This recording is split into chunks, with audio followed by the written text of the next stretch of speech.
I get to the game. I tell all the players I can't play anymore. I tell my coach that I can't play anymore.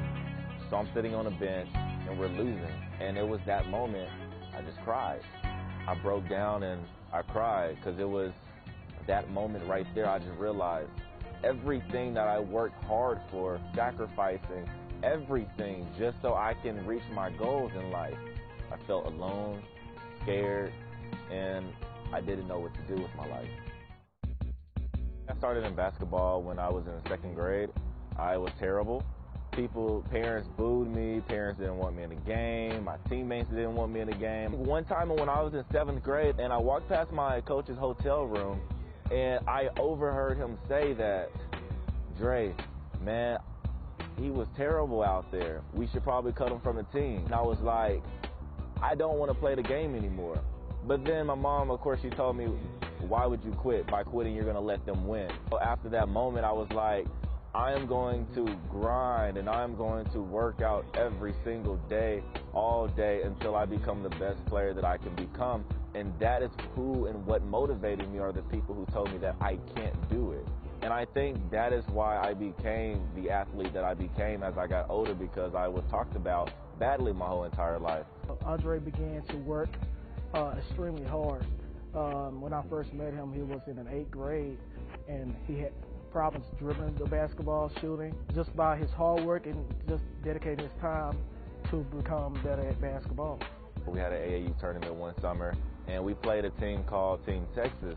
And in that game, that was like my first game that I just balled out. I was out there dunking on people, and I was out there shooting 3-pointers, and I was crossing people over. I was blocking shots, and for the first time ever, I said, hey, maybe I can actually do this. Maybe I can actually take my skills to a whole nother level. I got ranked number 20 in the state of Texas by scoutfocus.com. I wasn't satisfied with being ranked number 20. What can I do to become number 1? For my senior year, I started to realize that I had a lot of pain in my legs. I started to realize that I could barely walk up and down the court, and it was terrible. It was one of those moments in my life where I was like, I can't do anything about it. When I found out about the injury, of course I was concerned. And my treatment was for him to lay off of basketball. Andre Mills is not going to back away. Andre wouldn't listen to me. Then it was a basketball game that he really had bad pain in his legs. Basically had to be carried off the floor.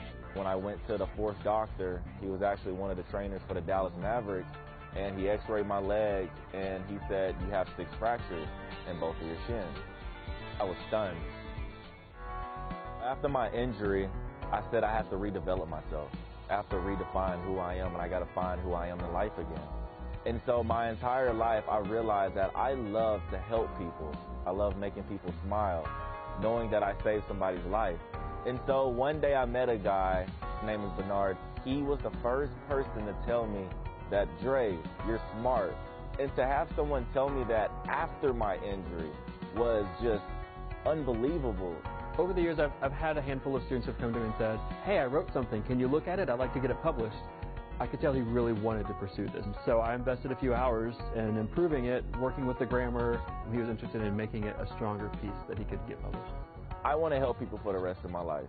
That's what I want to do. That's when I decided I was going to write the book, Ball is Not Life. And so Ball is Not Life is a youth motivational book.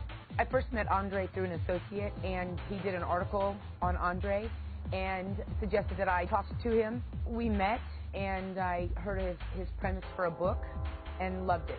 I was really impressed with the fact that he was down but not out. I really, really knew that this kid had a great message to share.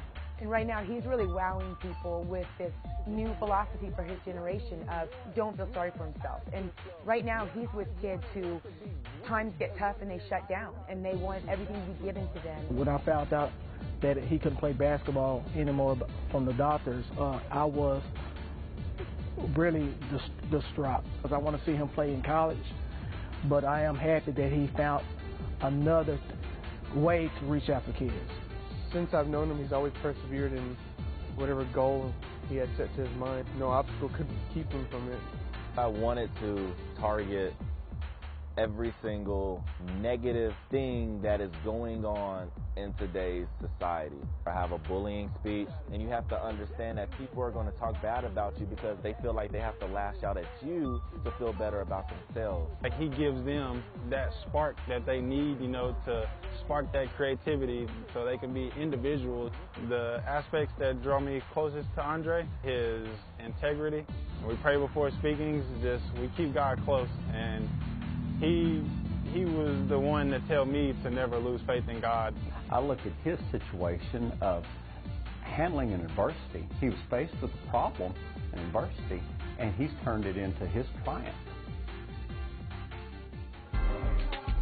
Even though my dad was tough on me, I love him for that, and I thank him for that, because if he was not tough on me, then I would not be in the situation that I am in now.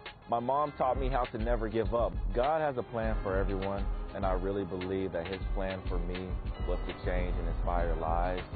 When I go into schools and after I speak, if a kid hands me a suicide letter telling me that I saved his life, telling me I kept her from committing suicide, and every time I get those letters, that's what keeps me going. And then I just pray to God and I say, thank you for allowing me to do this under your name. Growing up playing basketball, I struggled. In school, I struggled. In everything I did, I struggled. That is what honestly pushed me to realize that everything I do in life, you will never get to where you want to be in life unless you work hard. It was my faith that got me through this, that got me through my adversity. So that could only mean one thing. God answered my prayers. My advice is honestly to realize that if you are going through depression, if you are going through a hard time in your life, it is possible to overcome anything that you want to overcome, as long as you realize that you have to change your situation. You have to be strong, and you can be strong. My real winning edge is my belief that it is possible to overcome and do whatever it is you want to do, as long as you stay true to your faith.